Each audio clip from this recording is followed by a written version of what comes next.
Bonjour à toutes et à tous, je suis Stéphanie Hervier. Je suis la directrice générale et une des fondatrices de la société Medavise. Pour introduire cet événement, en fait, je voulais vous expliquer un peu d'où est venue l'idée de ce thème. Pour vous donner un petit peu de contexte, nous, on a créé Medavise donc en 2014 et il s'avère qu'il y a 10 ans, on entendait déjà beaucoup parler de la prévention et on en parlait beaucoup. Mais très rapidement, on s'est heurté à un point dur qui est comment est-ce qu'on peut démontrer la rentabilité des actions de prévention et d'autant plus aujourd'hui en 2024 où il y a une véritable volatilité, notamment des adhérents mutuels. Aujourd'hui, c'est très facile de changer de mutuelle en 3 clics. Intuitivement, la prévention, on suppose qu'elle va être bénéfique pour le système de soins, mais même les meilleurs actuaires ont encore beaucoup de mal à en calculer le ratio coût-bénéfice. Et il y a aussi une forme de crainte face à un effet rebond. C'est-à-dire qu'on ne sait pas garantir qu'elle va éviter des soins. Dans le fond, est-ce qu'elle va permettre d'éviter des soins ou est-ce qu'elle va additionner des nouveaux coûts parce qu'elle induit des nouveaux usages? Donc, toutes ces questions-là, elles nous ont amené à organiser cet événement aujourd'hui avec nos intervenantes que je remercie chaleureusement d'accepter de participer aujourd'hui et qui vous seront présentées dans quelques instants par Denise. Et donc, ce sont bien les thématiques que nous allons aborder, à savoir comment mesurer donc, les retombées de la prévention, quel doit être le rôle de chaque acteur aussi du soin dans la prévention, et puis enfin, un sujet de fond qui est le financement. Est-ce qu'il y a des évolutions qui peuvent petit à petit permettre d'infléchir et accélérer les politiques de prévention? Denise, je te laisse la parole. Merci beaucoup Stéphanie et merci d'avoir retenu un thème aussi important et complexe. Nous avons avec nous deux expertes.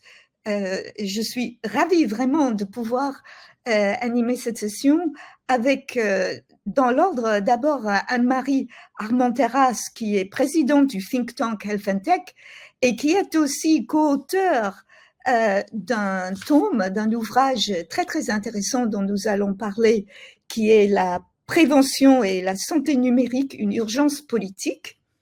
Et non moins intéressant, nous avons Madame Florie Filleul, qui est la responsable prévention de l'Agence de l'innovation en santé. On reviendra dessus, mais l'Agence de l'innovation en santé, c'est toutes les innovations en santé. On verra en quoi ça peut consister.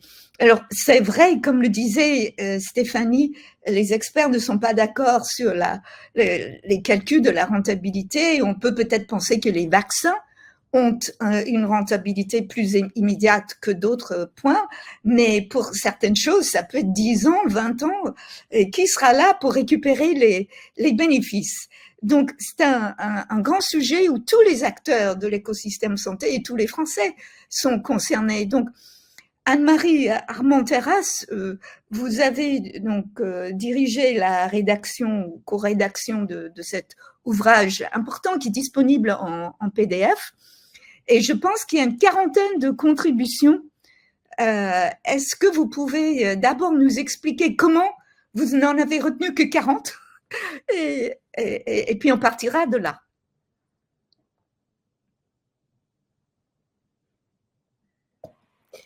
Bonjour et merci pour cette invitation. C'est vraiment la question de la rentabilité, elle rejoint la question de l'évaluation, elle rejoint une notion que nous ne savons pas bien pratiquer en France, qui est la notion des calculs de retour sur investissement. Et juste pour vos auditeurs, je signale que le NIH, les Anglais, viennent de produire en octobre 2024 un rapport dans lequel ils ont chiffré le ROI, le retour sur investissement, de toute une série d'actions de prévention. Et au global, leur étude montre que sous l'hypothèse d'une efficacité de 75% des mesures de prévention, le retour sur investissement pourrait être de 11 millions de livres par an pour 5 millions d'argent dépensé, milliards, je parle de milliards bien sûr, de dépenses annuelles consacrées au développement de la prévention. Alors, il faut replacer cette exigence de la rentabilité de la mesure de l'impact, il faut la replacer dans son contexte qui est ce qu'ont fait ces 40 contributeurs. Alors, qui sont-ils? Ce sont des entrepreneurs, ce sont des chercheurs, ce sont des représentants d'institutions, des représentants d'agences, des représentants d'associations, de fédérations hospitalières, des professionnels de santé, des mutuelles. Et ce qui les a réunis, c'est ce qui nous a animés avec le CRAPS, le think tank de la protection sociale, et le think tank que je préside, qui s'appelle Health and Tech et qui est porté par Care Insight, qui est une structure qui accompagne toute une série d'opérateurs sur l'innovation et la conduite de leur stratégie de numérique en santé. Et donc, ils sont convaincus que le numérique est déjà, pas sera demain forcément, mais est déjà un accélérateur des actions de prévention, et que numérique et prévention doivent converger pour ne pas rater aujourd'hui cette occasion quasi unique de rendre plus efficaces nos interventions et de santé, et de profiter de tous les progrès des sciences et technologies, bien sûr, le numérique, l'intelligence artificielle, tout ce qui permet de s'affranchir du temps et de l'espace, mais de profiter aussi des progrès des sciences humaines et comportementales qui sont très importantes dans les comportements de santé. Ce qui est dit au fond par quasiment chacun dans l'ouvrage, et par les uns plus que les autres, c'est que la technologie ne pourra pas tout faire, parce qu'on s'attaque à du dur. Et le dur, c'est quoi? C'est le fait que dans notre pays, on a une espérance de vie très longue par rapport à d'autres acteurs européens, mais que nous avons une espérance de vie en bonne santé qui est limitée. Nous avons 20 millions de nos concitoyens qui sont atteints de maladies rares. Nous avons des millions de personnes âgées qui entrent dans la dépendance et pour lesquelles il faut arriver à gagner des briques d'autonomie parce qu'elles vont être de plus en plus nombreuses. Nous manquons de professionnels et notre système de soins est quand même saturé. Et donc, nous avons un problème dur qui est de soutenabilité du système. Et la soutenabilité du système, elle ne sera pas portée par des actions isolées. C'est ça l'histoire des 40 contributeurs et de l'horizon très différent duquel ils viennent, c'est de dire c'est un vrai challenge politique pour lequel il faut une politique globale qui intègre la technologie permise par le numérique et qui s'appuie sur les espoirs du numérique pour pouvoir aller plus loin et justement engager des actions d'évaluation d'impact et de retour sur investissement, parce que la prévention, c'est pas je me lève le matin et je voudrais bâtir une action de prévention. On sait qu'il faut que ça obéisse à des cadres méthodologiques rigoureux. Très bien. Donc, nous savons comment vous avez procédé pour réfléchir à la sélection des 40 contributeurs. Alors, une question encore plus difficile, mais vous allez avoir 20 sur 20. C'est, est-ce que vous pouvez sélectionner quelques-unes des recommandations les plus importantes et nous dire ce que l'on retient? Je sais que l'une des choses importantes et qui est citée par le professeur Chauvin au début, c'est la notion que la prévention, c'est un peu ce que vous venez de dire, la prévention, le numérique ne peut pas être isolé, elle doit se reposer sur une politique de prévention. Alors, les recommandations, elles s'inscrivent dans la conscience que nous avons tous de la difficulté. Notre système a été bâti au lendemain de la Deuxième Guerre mondiale avec un paradigme, une conception qui est que l'État garantit la gestion de la maladie. Donc, c'est un système qui vient de très loin avec cette merveilleuse assurance maladie universelle que nous avons. Et c'est un système qui est très curatif.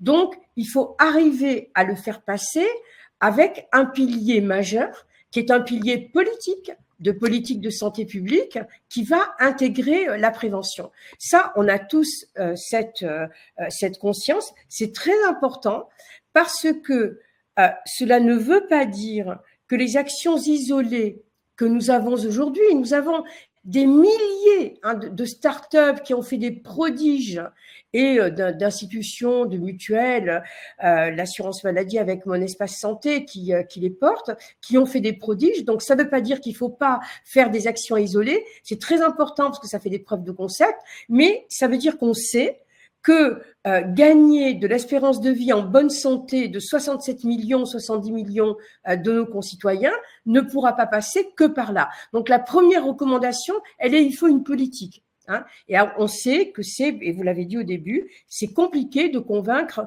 le politique de changer le même jour, la tarification à l'acte, la vision et l'organisation hyper curative que nous avons. La deuxième recommandation qui est très importante, c'est que on ne peut pas avoir qu'une approche individualiste. Il faut également une approche populationnelle. C'est-à-dire qu'en même temps, il faut s'attaquer et aider, accompagner, et ce que font toute une série de startups très très bien en travaillant sur les sciences du comportement. Il faut accompagner le comportement de l'individu dans un comportement plus vertueux qui protège son capital santé, mais nous ne pouvons pas nous exonérer de politique de santé populationnelle. Qu'est-ce que c'est la santé populationnelle? C'est qu'est-ce qu'on fait sur la santé des jeunes, la santé des enfants. Et l'histoire des 11 vaccins, vous l'avez rappelé, Denise, c'est très important en France. Hein. Qu'est-ce qu'on fait sur la santé des femmes, sur la santé de ces mères célibataires isolées qui ont toutes les charges et qui, pour le coup, ne gèrent pas leur fardeau, elles, de maladie parce qu'elles ont à gérer les fardeaux des autres. Donc voilà, il faut avoir également ce souci en tête. L'autre souci qui peut rentrer dans la santé populationnelle, qui est très important, et que justement le numérique peut venir aider parce qu'il permet de faire de la personnalisation et de la prédiction personnalisée avec l'intelligence artificielle, c'est qu'il faut avoir des messages qui sont proportionnés. Le professeur Chauvin dit l'universalisme proportionné, et on peut donner comme exemple que lorsque le gouvernement a fermé les écoles pendant la pandémie Covid, cela a protégé les enfants, mais les conséquences de la fermeture des écoles ne sont pas les mêmes pour les enfants de familles qui ont pu eux-mêmes se substituer à l'école et les enfants de familles qui n'ont pas pu se substituer à l'école. Hein. Donc, cette question d'universalisme proportionné, elle est très importante sur un plan populationnel. L'autre sujet, et au fond c'est celui de votre titre, c'est celui de l'évaluation. Hein. Il faut évaluer l'impact dans le court terme et ensuite dans le moyen et long terme des activités de prévention. L'évaluation, ce sont des méthodologies scientifiques. Hein, et on voit, je pense par exemple à Vivoptim, qui est une filiale de la MGEN, Vivoptim, qui a développé depuis plusieurs années maintenant, donc ils ont du recul, des interventions de santé publique post-accident, maladie chronique. Hein. Ils viennent de publier des chiffres hein, dans une revue à comité de lecture où ils montrent que ça marche, et ça marche en agissant avec les sciences du comportement. Hein. C'est pas uniquement le fait de regarder la montre qui fait que ça marche. Et puis, il faut garantir le modèle éthique, évidemment. Et puis, il faut travailler collectivement sur un modèle économique.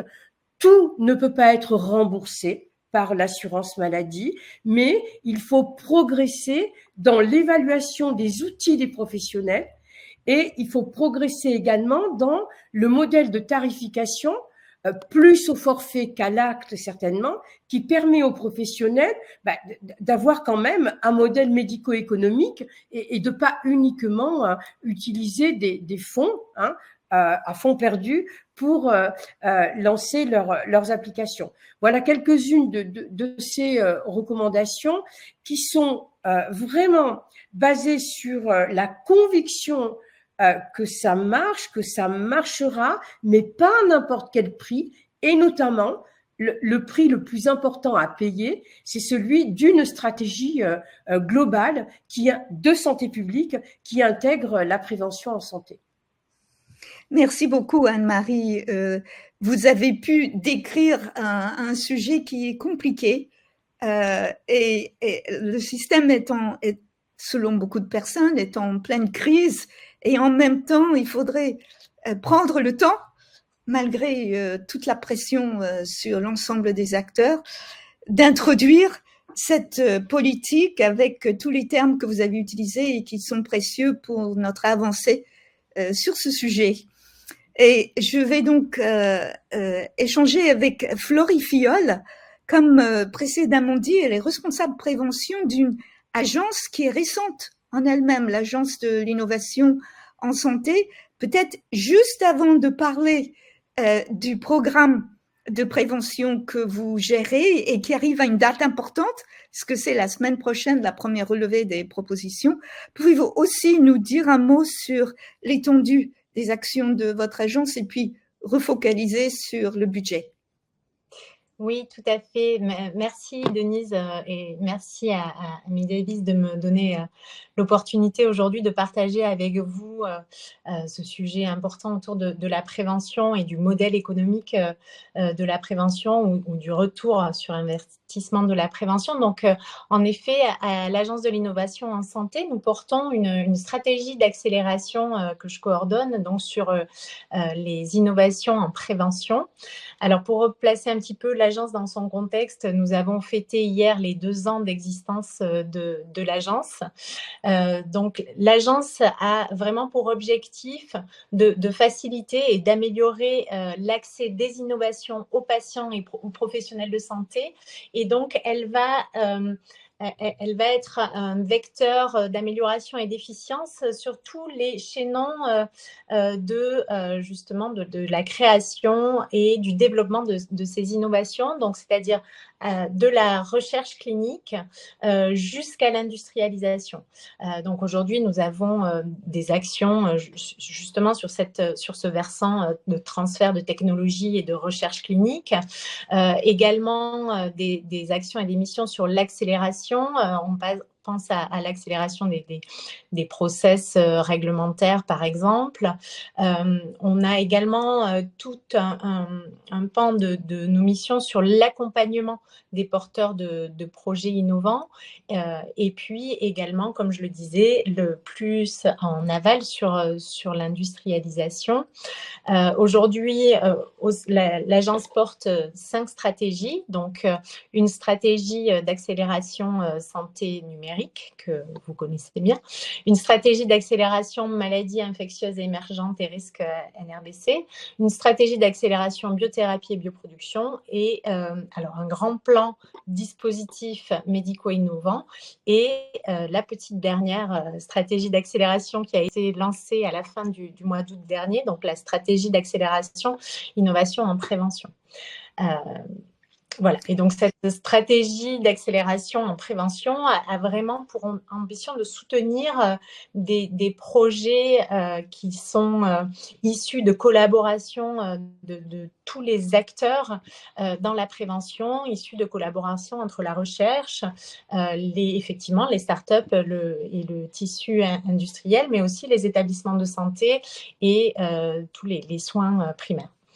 Et l'idée, l'objectif ultime de cette prévention, c'est justement d'arriver à amorcer cette transition vers un système de santé plus préventif, avec une prévention plus personnalisée que va nous permettre bien sûr le numérique et la clé.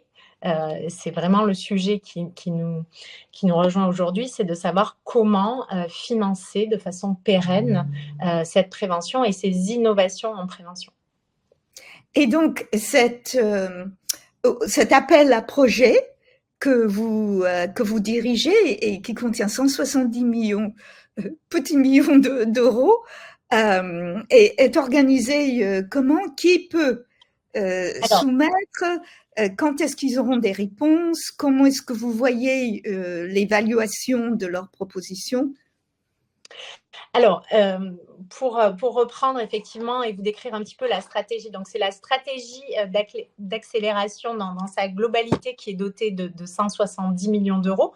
Cette stratégie repose sur 3 axes. Un axe de recherche, donc pour la recherche en prévention, parce qu'aujourd'hui, et Anne-Marie le rappelait également, on a des certitudes sur la prévention, on connaît beaucoup de choses, mais toutefois, on a aussi une vision en recherche un peu silotée de la prévention. Et l'idée sur cet axe de recherche, c'est vraiment d'arriver à mobiliser toutes nos connaissances et notamment toutes les données aujourd'hui disponibles. Et grâce à l'intelligence artificielle également, de mieux comprendre finalement l'interaction entre les différents déterminants de santé en analysant des données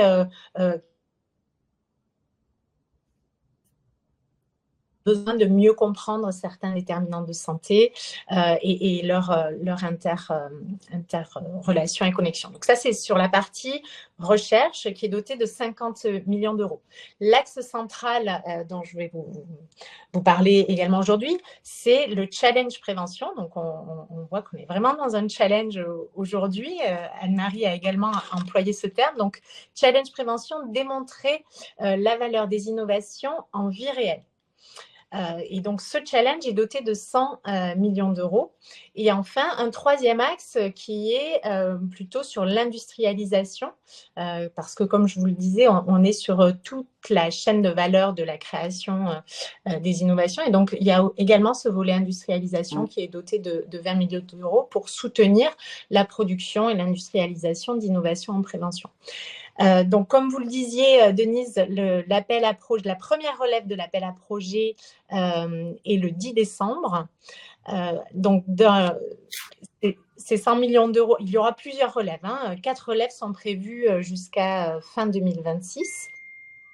Donc, ce que nous attendons comme type de projet dans ce challenge, alors déjà, l'ambition de ce challenge, c'est vraiment de faire la démonstration de la valeur, d'évaluer l'impact des innovations en prévention, alors que ce soit l'impact au niveau sanitaire, mais l'impact également sur la santé de la population, en santé publique et également sur le système de santé. Parce que, comme le rappelait Anne-Marie, on a vraiment aujourd'hui un enjeu de soutenabilité de notre système de santé.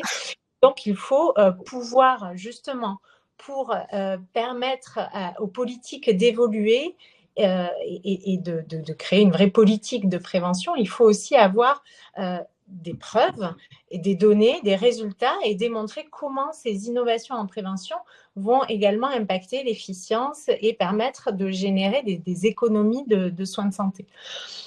Donc, on attend dans cet appel à projet des projets vraiment d'envergure, puisque là, l'assiette de dépenses du projet doit être comprise entre 5 et 10 millions d'euros. Donc, on voit que c'est malgré tout des projets assez conséquents qui doivent être portés par des consortiums publics-privés qui peuvent intégrer des établissements de santé, de la médecine de ville en soins primaires, des startups. Alors, les grands groupes peuvent également participer et être partenaire de consortium. Toutefois, la technologie, ou en tout cas une brique de la technologie innovante, doit être portée par une PME ou une ETI. Les associations, fédérations peuvent aussi être partenaires de ces consortiums. Les projets doivent durer entre 12 et 48 mois.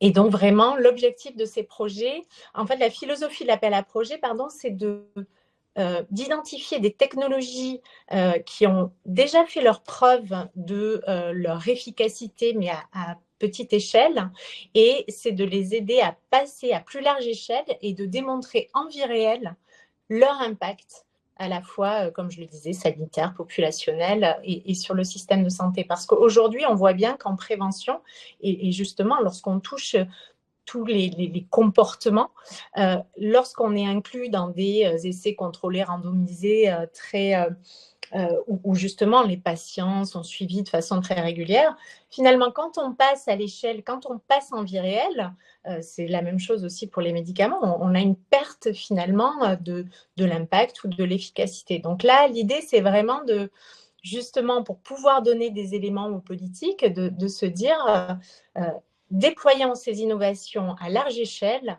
évaluons-les, parce que aujourd'hui, il n'est pas question de faire la démonstration que la prévention fonctionne. On ne va pas demander dans les projets de démontrer que si on arrête de fumer, on va évidemment réduire le risque de cancer du poumon ou de maladies cardiovasculaires. Mais l'objectif, c'est de démontrer que les innovations dont le claim est de permettre aux gens d'arrêter de fumer, eh bien, est-ce qu'elles fonctionnent vraiment? Et ces innovations doivent également, et c'est ce que soulignait aussi Anne-Marie, s'inscrire dans des dispositifs. Et en termes de dispositifs, on entend tous les moyens et outils mis en œuvre pour atteindre un objectif. Donc, c'est-à-dire qu'on sait que la technologie seule ne suffira pas pour finalement pouvoir démontrer un impact vraiment en vie réelle. Il faut que ces innovations soient dans des dispositifs d'aller vers pour toucher la population et pour cibler vraiment les populations qui ont le plus besoin de ces actions de prévention. Donc là, aujourd'hui, la date de relève est le 10 décembre, donc mardi prochain. Il y aura ensuite d'autres dates de relève. Vous pouvez, le cahier des charges de cet appel à projet est disponible sur le site de BPI, donc BPI France, Challenge Prévention, et voilà, on tombe facilement sur la page. Oui, donc Hicham, qui est un fidèle de nos tables rondes, a posé la première question. Il a brisé la glace en demandant le lien vers le dépôt. Il voulait aussi savoir, Florie, si, parce que je pense que bâtir un consortium entre maintenant et mardi, pas simple, s'il rate cette première relevée, qu'est-ce qu'il peut faire, le pauvre Hicham? Eh bien, il peut candidater à la prochaine relève, qui alors est d'ores et déjà inscrite pour le mois de juin. Et puis ensuite, il y aura d'autres relèves planifiées sur cet appel à projet. Ok, alors je vais dire au public que vous n'allez pas laisser Hicham Bourak seul avec sa question. Vous allez poser plus de questions dans le chat ou dans les questions et on va répondre. Moi, j'ai une question pour l'une ou l'autre, Anne-Marie ou Florie. C'est si vous avez regardé, si ailleurs en Europe, vous avez trouvé des projets des réalisations de prévention qui ont l'air efficaces, et qu'est-ce que vous en faites de cette information? Anne-Marie, en faisant la recherche pour votre bouquin, est-ce que vous êtes tombée sur des exemples européens qui vous ont paru très positifs? Vous avez les exemples des pays d'Europe du Nord, et notamment le Danemark, qui est là pour le coup, qui fait la démonstration de la possibilité de changement de cap et ensuite d'engagement de la stratégie. Si on prend un sujet plus, au périmètre plus limité, de très nombreuses régions en Europe, dont certaines proches de nous, en Catalogne, au Pays Basque ou en Italie du Sud, ont développé, selon les modèles très très anciens qui ont fait leurs preuves aux États-Unis, notamment avec Kaiser Permanente, ont développé des programmes de santé populationnelle. Qu'est-ce que c'est les programmes de santé populationnelle? Ce sont des programmes qui ne peuvent pour marcher qu'être portés par une plateforme numérique et dans laquelle sont embarquées des personnes qui ont eu un rebond de maladie chronique, un événement secondaire de maladie chronique, et qui sont d'accord pour se mettre dans un programme de suivi. Et donc, ça marche. Après, toute la question, bien sûr, elle est qu'il faut que ça marche toute la vie. Mais c'est une autre histoire. Donc ça, toutes ces régions qui ont fait ça, elles peuvent faire ça parce que ça repose sur du remboursement de professionnels qui peut pas trop être à l'acte, qui est plutôt au forfait. On a ça également au Royaume-Uni, et c'est pour ça que ça a été, parce que vous pouvez me demander pourquoi vous l'avez pas fait en France, mais on a vraiment essayé de porter la bonne parole en France avec Antoine Malone, qui est mon collègue, qui est à la Fédération hospitalière de France, qui est chercheur, qui est très érudit sur ces programmes, qui a beaucoup travaillé, qui les a implantés, mais il les implante avec les moyens, on va dire, humains classiques, et donc c'est très difficile d'englober 80% d'une population avec ça. Donc, ces programmes de santé populationnelle, c'est de la prévention secondaire, hein, et ça marche. Ensuite, on sait que, par exemple, au Canada, en Australie, en termes de prévention primaire, des stratégies gouvernementales qui s'appuient sur des initiatives qui sont des initiatives de développement d'outils technologiques, par exemple l'arrêt du tabac chez les jeunes, ça marche, hein. Donc, comme Florie le disait, j'approuve tout à fait la façon dont elle le dit. C'est pas aujourd'hui de douter de l'efficacité de la politique de la prévention. C'est vraiment de se demander à quelles conditions ça marche, hein, et à quelles conditions ça marche. Si j'ai bien compris, donc c'est un des pans du challenge prévention, démontrer à quelles conditions ça marche, combien ça coûte, comment on enrôle les professionnels, comment il faut arriver à taper dans des utilisations de programmes de sciences humaines et comportementales, ce que font déjà toute une série de nos startups en France, hein. Je pense à Kipling qui fait du jeu, hein, qui dit pas qu'elle fait de la prévention en entreprise, elle dit qu'elle fait du jeu, et c'est pareil, quand elle fait ses calculs et ses comptes, ça marche. Oui, en effet, la prévention en entreprise, avec les vaccins, ça fait partie des opérations rentables, parce que le chef d'entreprise va avoir une équipe plus solide, plus saine, plus présente, plus efficace, et il ne manque pas de start-up qui proposent des solutions santé mentale, santé physique, régime pour le diabète, etc., etc. Alors, c'est super parce qu'on commence à avoir des questions. Et c'est vrai que dans beaucoup de réunions, on dit, mais alors les pharmaciens, est-ce que je peux commencer par Florie? Est-ce que vous avez une petite idée des projets qui ont été soumis? Est-ce qu'il y a déjà eu quelque chose qui comprend les pharmaciens de soumis? Est-ce que les pharmaciens font l'objet d'un intérêt, d'une opération quelconque à l'Agence de l'innovation en santé? Oui, alors juste, Denise, pour compléter sur la question d'avant, les propos aussi… Ah oui, sur les pays, pardon, non, oui, on commence par ça. De l'expérience qu'on essaie de tirer, hein, de des pays qui nous entourent. On a par exemple là très récemment un rapport qui a été publié par l'IGAS, hein, sur comment financer la prévention primaire dans les établissements de santé. Et ça vraiment, on s'inspire du modèle, et notamment aussi au Royaume-Uni, du Make Every Contact Count, pour essayer de saisir toutes ces opportunités-là de prévention. Donc là, on voit qu'on essaie aussi en France, justement, de capitaliser sur ce qui est fait à l'étranger. Il en est de même pour le programme ICOP, par exemple, qui fait l'objet d'article 51 et qui doit normalement rentrer dans le droit commun avec une période transitoire en 2025.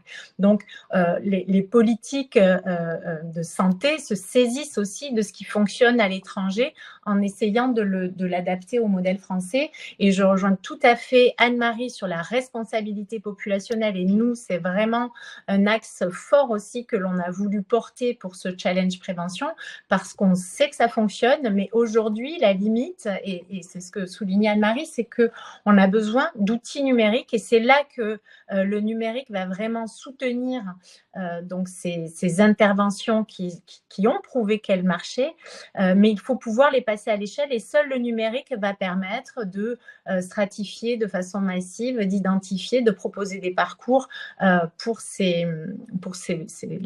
la population. Et donc, voilà, on croit aussi, nous, beaucoup à l'agence, au potentiel, à tout le potentiel de la responsabilité populationnelle. Et donc, alors la question, Denis, sur les pharmaciens. Alors, j'ai rencontré beaucoup de nombreux porteurs de projets, mais tous ne m'ont pas forcément contacté. Aujourd'hui, j'ai pas en tête d'un projet qui ait été particulièrement porté ou visé les pharmaciens. Mais en tout cas, les pharmaciens, j'ai quand même rencontré des projets qui incluaient beaucoup tout le recours en soins primaires, etc. Et donc, les pharmaciens sont aussi identifiés comme, bien sûr, un acteur dans cette prévention et dans ce soin primaire, puisque aujourd'hui, avec la possibilité de vacciner, etc., donc certains programmes, j'ai un projet en tête qui peut potentiellement déposer et qui porte sur les vaccins, ont en effet intégré le pharmacien comme un de ces acteurs et de ces effecteurs de terrain pour la prévention. Merci. Anne-Marie, est-ce que de votre côté, je crains la réponse, est-ce que parmi les 40, il y a quelqu'un qui est formé comme pharmacien, qui a répondu sur la prévention, ou est-ce que vous êtes tombé sur des opérations pharmaciens lors de la préparation de cet ouvrage, ou qu'est-ce que vous pouvez nous dire sur les pharmaciens et la prévention? C'est parce que c'est le quotidien du pharmacien qui nous pose la question. Le Covid a montré que les pharmaciens avaient un rôle majeur, massif, très accompagnateur dans la prévention. Alors, je crois qu'il y a toute une série d'actions de prévention qui ont été proposées par les pharmaciens, qui sont dans leur récente convention. Je ne crois pas que dans nos 40 contributeurs, il y en a peut-être, mais en tout cas, dans toutes nos réunions, il y a souvent des pharmaciens. C'est très important parce que pharmacien égale proximité égale territoire. Et pharmacien égale circuit court. Circuit court pour à la fois comprendre l'état des patients qui viennent, et circuit court pour délivrer des messages ou faire des actions de prévention. Le fait que les pharmaciens puissent faire les vaccins, faire ce que leur dernière convention leur permet de faire, des actes de prévention de l'infection urinaire par exemple, et la détection de l'angine, c'est très très important. Ce sont des acteurs immédiats de proximité dans les territoires, et ce sont des actions de prévention au circuit court qui sont très très importantes pour le coup. Ok. Sachez, Anne-Marie, qu'on nous demande le lien pour le rapport anglais que vous avez cité. Oui, alors je vous dirai ce que j'ai. C'est le professeur Chauvin qui me l'a passé, donc je vais vous l'envoyer. Ok. Donc, nous avons vu plusieurs questions des participants. Est-ce qu'il y en a d'autres? On peut continuer sur le problème des professions paramédicales. Les infirmières ont beaucoup à jouer dans la prévention. Peut-être, Florie, au lieu de les citer un par un, est-ce que vous pouvez nous parler un peu plus du type de soumission que vous avez eu? Est-ce que certains visent des professions particulières? Est-ce que c'est plutôt régional? Est-ce que c'est pas thématique? Effectivement, cet appel à projet vise des projets qui sont déployés sur un minimum de population suffisante pour faire la démonstration de la valeur et de l'impact. Donc, les projets peuvent se déployer sur plusieurs départements sur une région, sur une région complète, 2 régions, voire si cela le nécessite, au niveau national. Aujourd'hui, la typologie, alors il y a vraiment tout type de projets qui sont intéressés par cet appel à projet, mais très souvent, effectivement, et c'est les consignes un petit peu que l'on avait données, on a des consortiums, alors avec soit des établissements hospitaliers, une start-up ou associée ou pas à un grand groupe, également des associations. Et puis, on a d'autres types de projets qui s'appuient plus sur la médecine de ville et le soin primaire.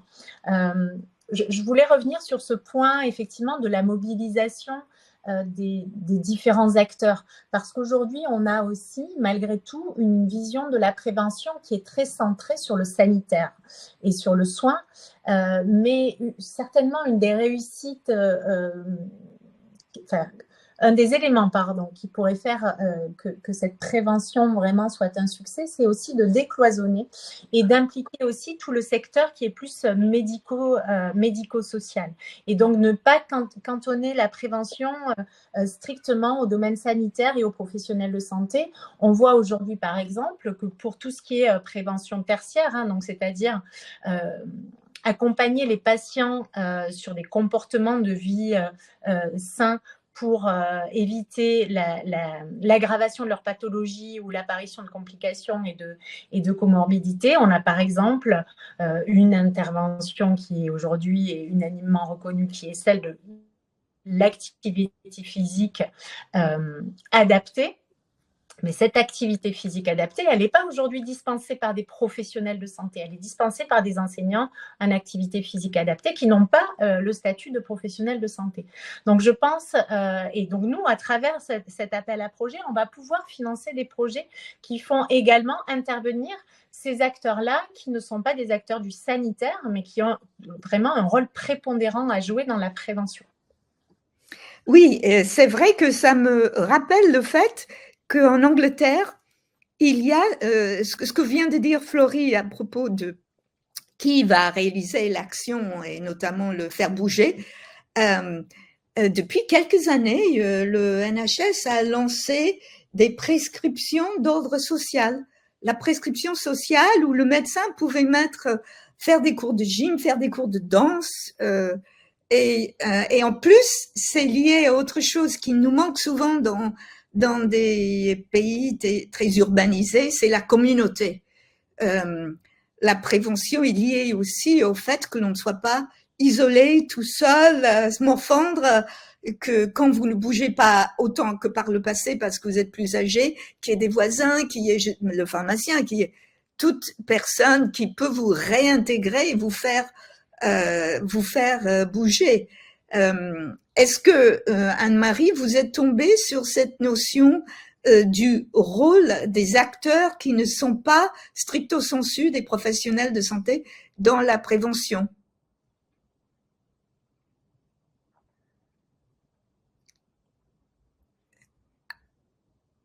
Anne-Marie?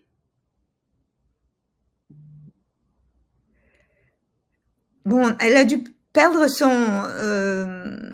son caméra. Florie, est-ce que vous voulez prendre cette question?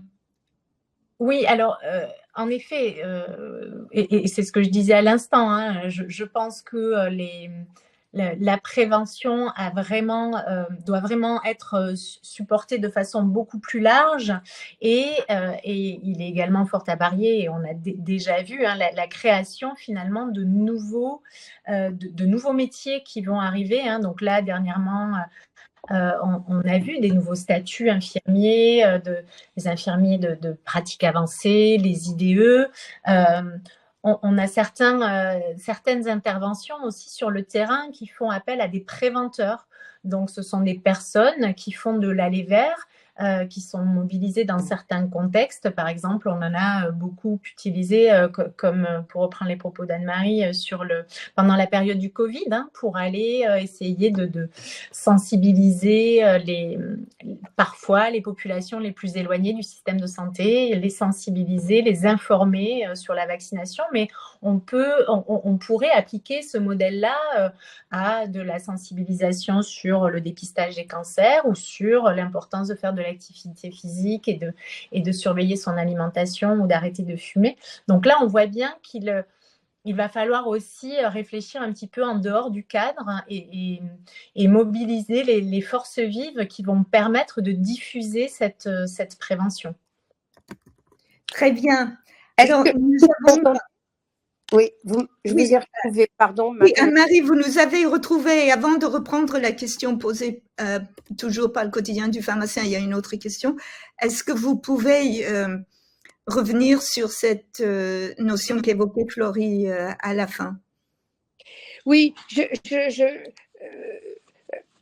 en fait, il faut comprendre que lorsqu'on dit qu'on a besoin d'une stratégie de prévention et de santé publique, c'est parce qu'il faut que cela permette de créer le cadre de tout ce que nous n'avons pas aujourd'hui.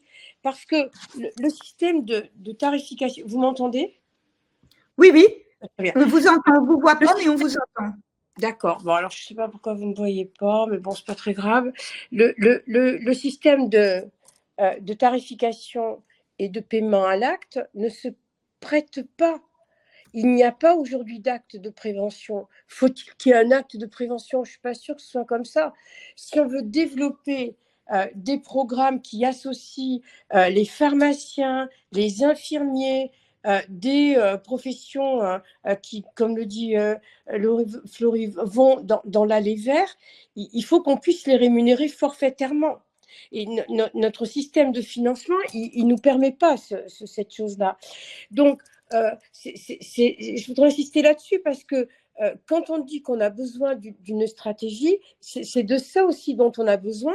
Et puis, ne faut-il pas se poser la question des instituts de santé publique qui devraient former pas seulement des médecins. Aujourd'hui, le métier de la santé publique, il est beaucoup porté par nos jeunes médecins qui font l'internat de santé publique. Est-ce qu'on n'a pas besoin de formations dans les régions qui sont des formations de santé publique, des formations permettant la réalisation, l'accompagnement des actions de prévention, mais il faut qu'il y ait tout. Il faut qu'il y ait la formation, il faut qu'il y ait le diplôme, il faut qu'il y ait l'évaluation, et puis il faut qu'il y ait le modèle médico-économique, enfin le modèle économique qui permette à la profession de s'exercer. Ok, oui, moi, il y avait une question qu'on n'a pas traité, il me semble, qui était l'éventuel besoin d'étendre les responsabilités officielles des pharmaciens. Personnellement, je pense que ça a été pas mal élargi ces dernières années et qu'il y a de quoi faire dans le domaine de la prévention. Est-ce que je me trompe, Florie ou Anne-Marie? Oui, aujourd'hui, effectivement, il y a eu une révision un peu de ces missions du pharmacien et notamment des entretiens aussi de prévention et donc toutes ces nouvelles missions de vaccination, comme le soulignait Anne-Marie, de dépistage précoce de pathologies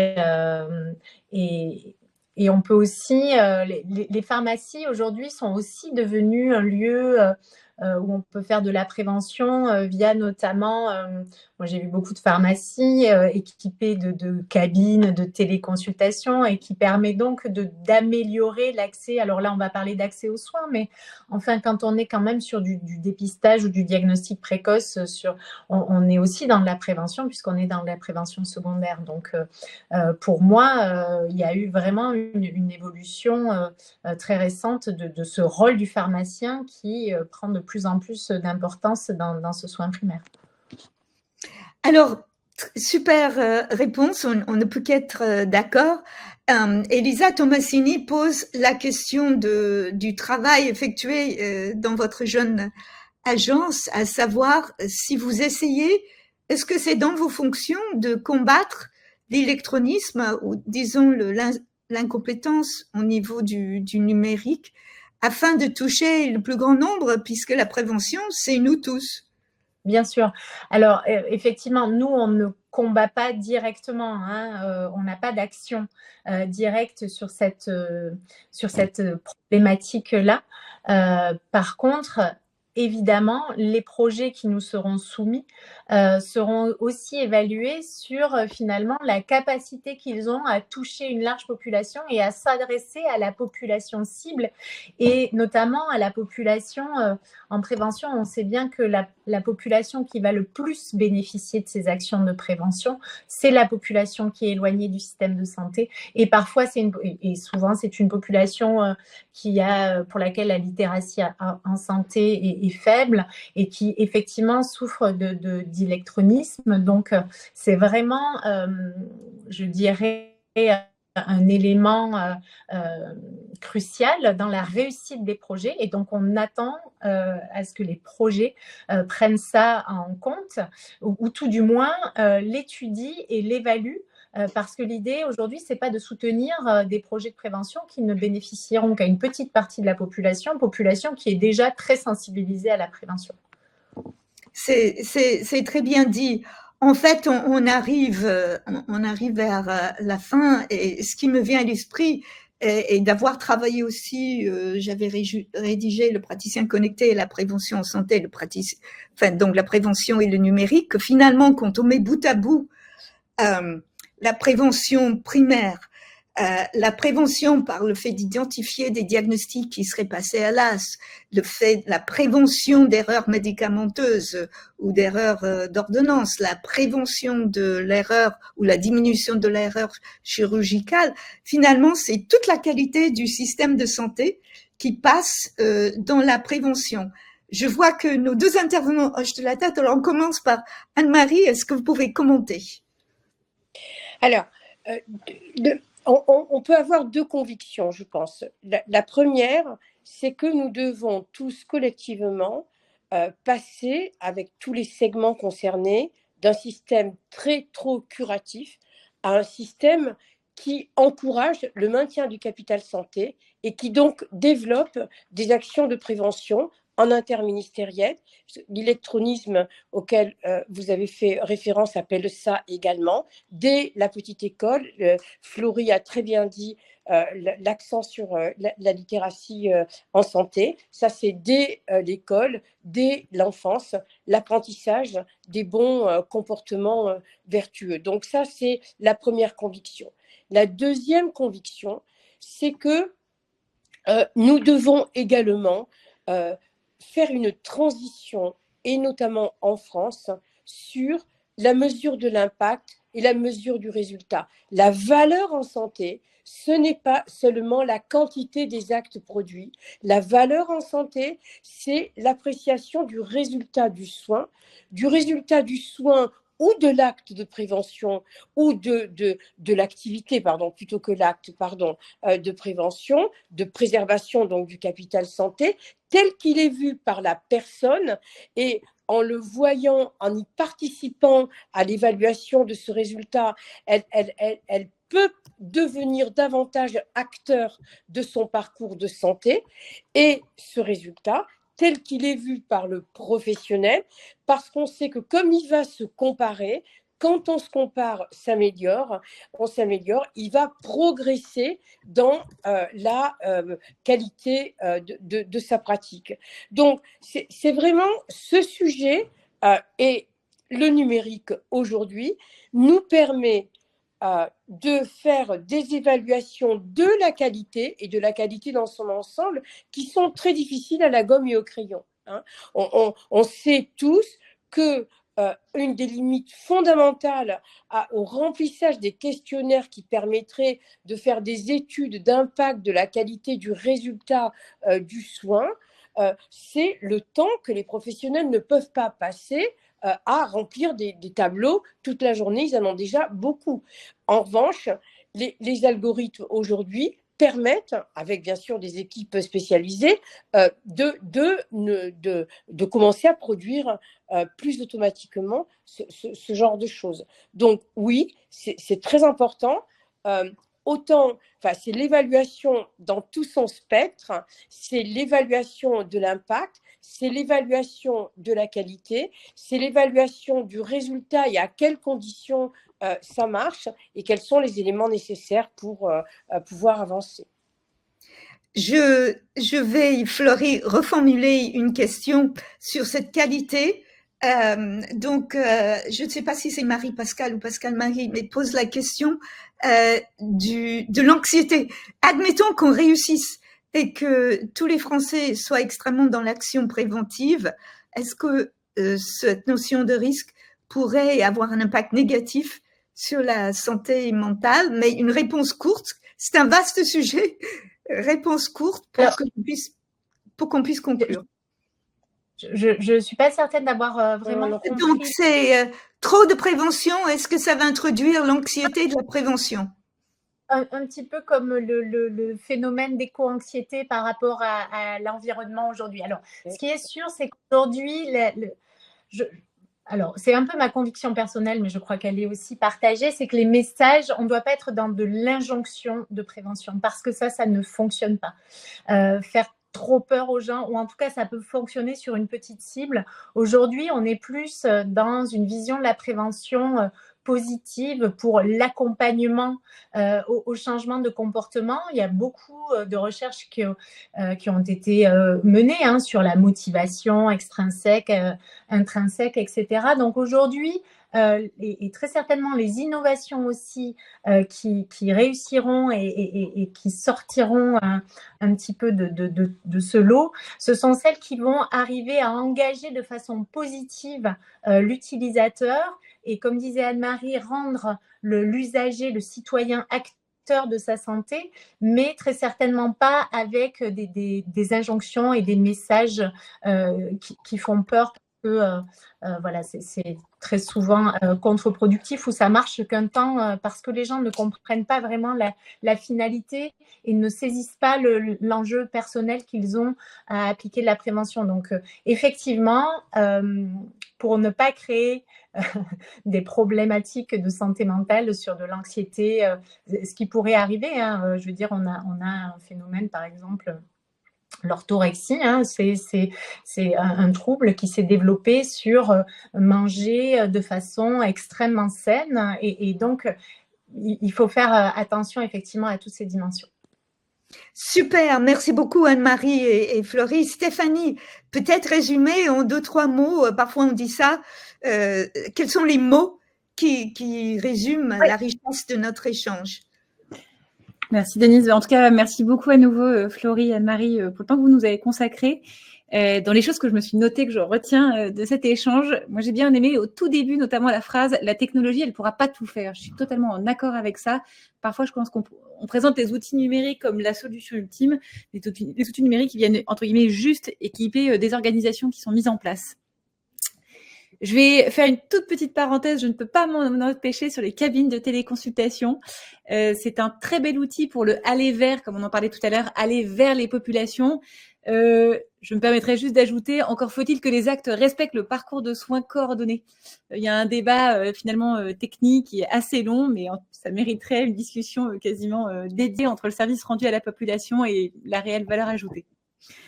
Pour revenir sur la partie donc prévention pure, moi, je suis en accord, en tout cas, avec vous, mesdames, sur le fait que c'est un challenge politique avant tout, que le numérique peut aller soutenir les interventions et les innovations, surtout pour passer à l'échelle, notamment dans ce sujet de aller vers. Je retiens aussi que ça nécessite le temps long. En fait, on ne peut pas attendre une politique de prévention qu'elle fasse ses effets en 3 ans. C'est pas vrai. Et c'est comme la santé en général. La santé, elle prend du temps. Toute initiative, toute politique, elle peut mettre 5-10 ans à se déployer. Il y a un dernier point sur lequel je souhaite rebondir.